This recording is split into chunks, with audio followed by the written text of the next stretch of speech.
In today's dynamic work environment, a leader has to wear multiple hats.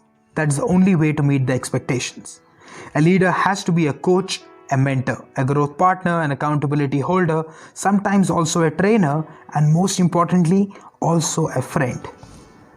Now, with all these expectations, it becomes imperative for leaders to take care of their emotional and psychological well-being.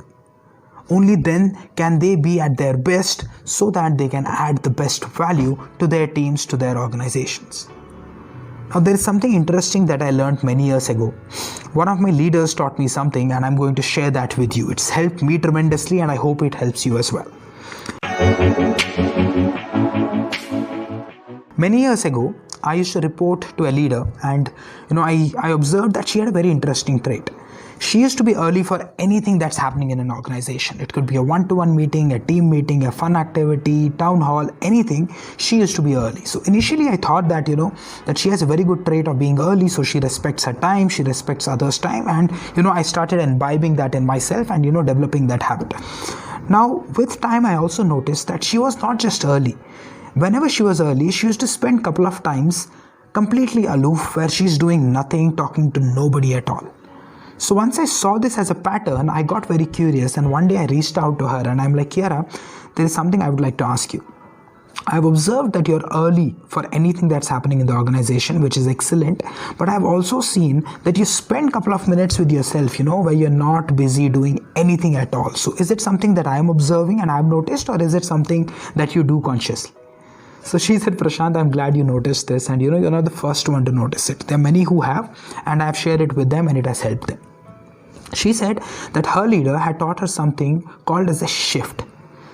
He had told her that in your journey as an employee and as a leader, there will be a lot of expectations that will be from you. So you'll have to shift between multiple activities in a day.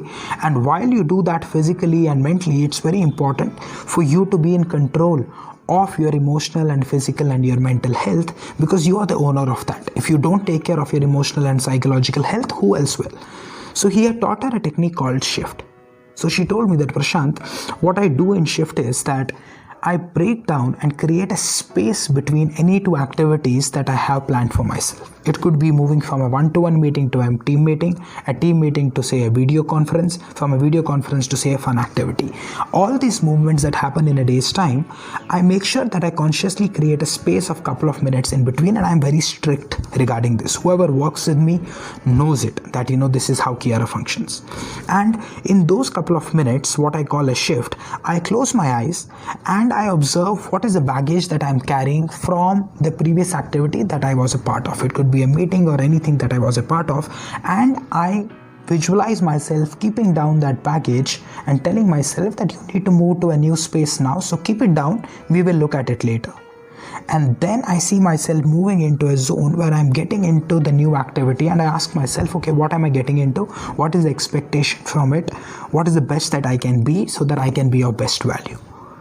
Now, when I'm doing this in a couple of minutes, it's very similar to a meditative experience. And she said, once I do it is when I will realize it, and I did.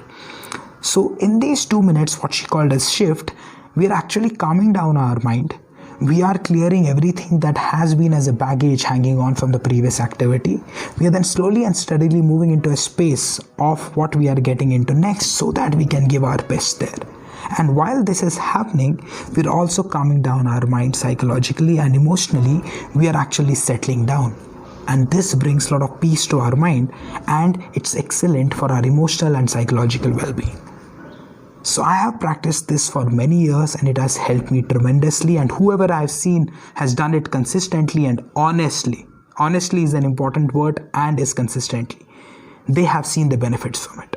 So my request to you is that try it out. Do it 10, 15, 20 times, and you will see its impact. And you will get so attached to it that you will not get away from it, because it makes you feel amazing.